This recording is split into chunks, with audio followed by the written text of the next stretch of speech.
दोस्तों स्वागत है आप सभी का हमारे इस वीडियो में। दोस्तों मैं गोविंद जायसवाल। दोस्तों आज का जो हमारा टॉपिक है वो है प्रिज्म द्वारा श्वेत प्रकाश का वर्ण विक्षेपण।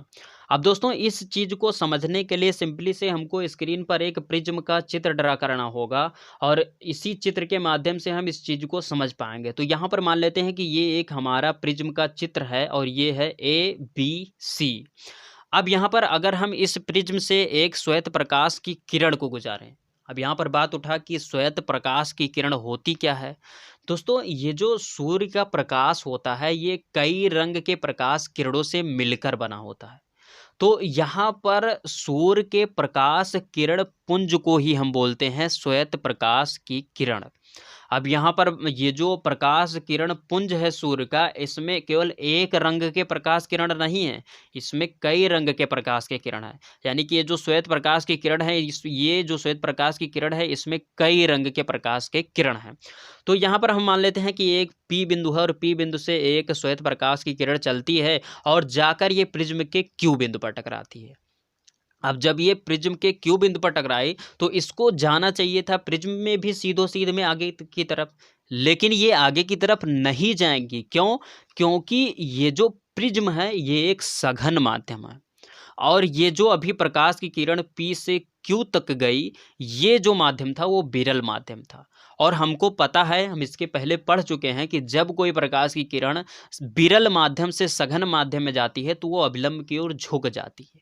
तो यहाँ पर कोई अभी अभिलंब तो हमने खींचा नहीं, तो अभिलंब को सबसे पहले खींचते हैं। दोस्तों यहाँ पर ये जो A और B है, ये वाला पृष्ठ है, इस पृष्ठ के Q बिंदु पर एक हम यहाँ पर अभिलंब खींच देते हैं। तो यहाँ पर ये हमारा हो गया अभिलंब।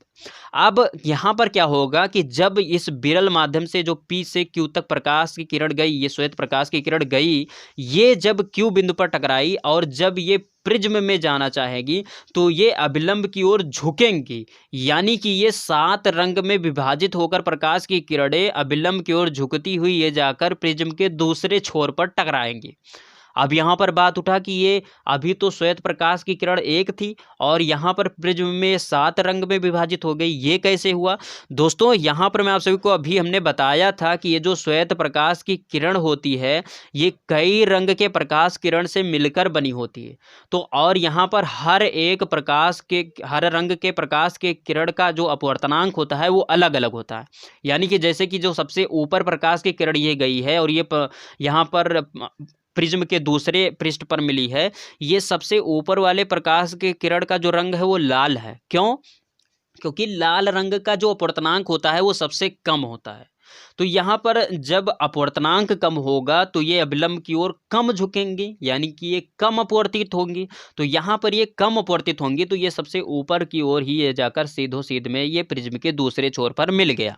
ठीक इसी प्रकार से दूसरे नंबर पर जो प्रकाश की किरण यहाँ पर आई है ये ऑरेंज अर्थात नारंगी कलर की है और नारंगी रंग के प्रकाश किरण का जो अपवर्तनांक होता है वो लाल रंग के प्रकाश किरण के अपवर्तनांक से अधिक होता है।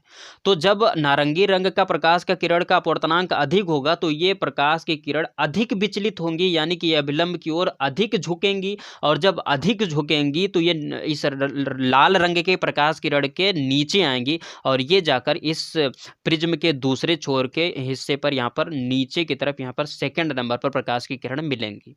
ठीक इसी प्रकार से 7 रंग में प्रकाश की किरण विभाजित हुई है, यानी सातों रंग का अपना अपना एक अलग अपवर्तनांक रहा है और अलग अलग अपवर्तनांक होने के कारण यहाँ पर सारे रंग अलग अलग यहाँ पर विभाजित हो गए और आकर इस प्रिज्म के दूसरे छोर पर मिल गए। अब यहाँ पर ये जो प्रिज्म था ये एक सघन माध्यम है।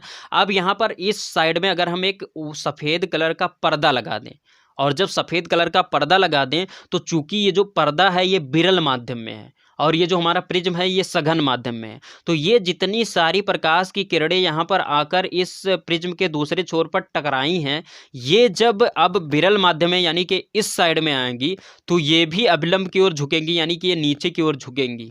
यहाँ पर क्या हुआ कि जैसे कि अभी अगर हम यहाँ पर अभिलंब खींच दें, जैसे यहाँ पर A सी जो हमारा पृष्ठ है इस पर एक हम अभिलंब खींच देते हैं।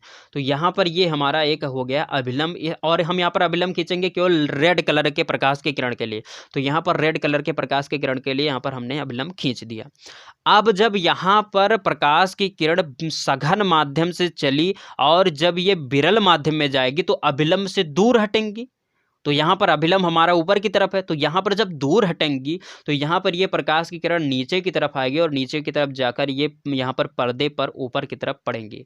और यहाँ पर जब ऊपर की तरफ पर्दे पर पड़ेंगी और लाल रंग की होंगी तो ये लाल रंग का एक पट्टी बना देंगी, अर्थात लाल लाल रंग का एक फोकस पड़ेगा उस पर। ठीक इसी प्रकार से नारंगी रंग वाली भी यहाँ पर आकर लाल रंग के नीचे अपना फोकस मारेगी तो वहाँ पर नारंगी रंग का फोकस पड़ेगा तो नारंगी रंग हो जाएगा।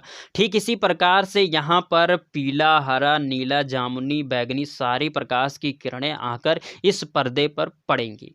और जब इस पर्दे पर इतनी सारी प्रकाश की किरणें लाइन से पड़ेंगी तो यहाँ पर ये कई रंग की यानी 7 रंग की बनी हुई एक पट्टी तैयार कर देंगी। और इस पट्टी को हम बोलते हैं वर्णक्रम या स्पेक्ट्रम। अब यहां पर मैं आप सभी को बताना चाहूंगा कि श्वेत प्रकाश किरण का प्रिज्म द्वारा कई रंगों में विभाजित कर देना, यानी 7 रंगों में विभाजित कर देने की जो क्रिया ये हुई है, यही क्रिया हमारी कहलाती है प्रिज्म द्वारा श्वेत प्रकाश। अब दोस्तों यहाँ पर हम बात करते हैं श्वेत रंग का पुनर्संयोजन के बारे में। अब दोस्तों इसका मतलब क्या होता है इसको पहले जानिए। दोस्तों यहाँ पर जो अभी प्रकाश की किरण P से Q तक गई, इस श्वेत प्रकाश की किरण को हमने प्रिज्म के द्वारा 7 रंगों में विभाजित कर दिया और पर्दे पर पड़ी और पर्दे पर एक 7 रंग की पट्टी बन गई। अब यहाँ पर क्या किया जाए कि ये जो 7 रंग की प्रकाश की किरणें विभाजित हुई हैं, इन विभाजित हुई प्रकाश की किरणों को फिर से एकत्रित कर कर श्वेत प्रकाश की किरण में परिवर्तित कर दिया जाए, तो यही हमारी हो जाएगी श्वेत रंग की पुनर्संयोजन। तो इस चीज को करने के लिए सिंपली से यहाँ पर मान लेते हैं कि P से प्रकाश की किरण चली थी और ये आकर हमारी प्रिज्म के Q बिंदु पर टकराई थी और Q बिंदु पर टकराने के बाद में ये अपवर्तित हुई थी और अपवर्तित होने के बाद में प्रिज्म के दूसरे छोर पर ये 7 रंग में विभाजित होती हुई आकर टकराई थी। इतनी बात तो अभी हम समझ चुके हैं।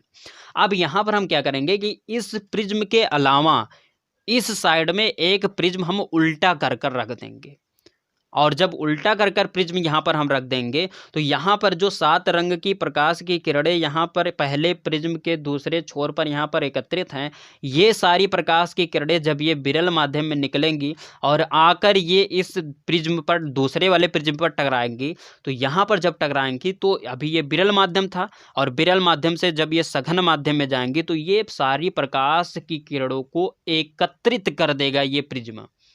और ये प्रिज्म जब सारी प्रकाश की किरणों को एकत्रित कर कर इस दूसरे वाले प्रिज्म के इस साइड वाले यहाँ पर पृष्ठ पर यहाँ पर लाकर एकत्रित करेगा, तो जब यहाँ पर ये प्रकाश की किरण अब बाहर की ओर निकलेंगी तो ये जो बाहर की ओर निकली हुई प्रकाश की किरण होगी, ये कई रंग की प्रकाश की किरण ना होकर बल्कि श्वेत प्रकाश किरण होंगी, यानी कि सूर्य के प्रकाश किरण पुंज होंगे हमारे।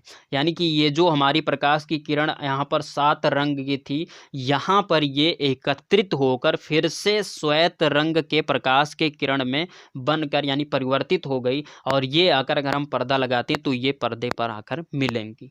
तो ये रहा हमारा श्वेत रंग का पुनर्संयोजन। दोस्तों उम्मीद करता हूँ ये वीडियो आप सभी को अच्छी लगी होगी। वीडियो अच्छी लगी तो वीडियो को लाइक कीजिए और दोस्तों यदि आप नए हैं हमारे चैनल पर तो चैनल को सब्सक्राइब कर प्रेस कर लीजिए बेल आइकन को, जिससे कि आपको नए वीडियो का अपडेट मिलता रहे। तो दोस्तों बस यहीं पर दीजिए इजाज़त। जय हिंद, वंदे मातरम।